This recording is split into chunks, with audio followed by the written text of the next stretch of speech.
जानते हो, हर वक्त उसकी तस्वीर मेरी आंखों के सामने उभरती है और मैं तस्वीर से हर वक्त कहता हूं कि जा, चली जा, यहां से पीछा मत कर मेरा।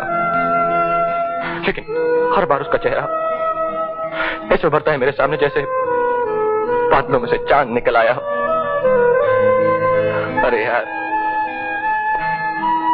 तुम लोग तो मेरे दोस्त हो ना, तुम बताओ मैं क्या करूं? हाँ? मैं क्या करूं? तुझे इश्क हो गया है, अब तू अपनी जिंदगी को खुदा हाफिज कर डाल। इश्क हो गया है मुझे?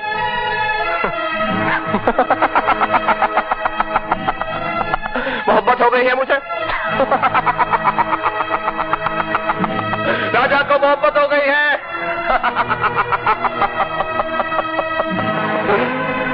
मोहब्बत हो गई है मुझे, मोहब्बत हो गई है मुझे, मोहब्बत हो गई है मुझे।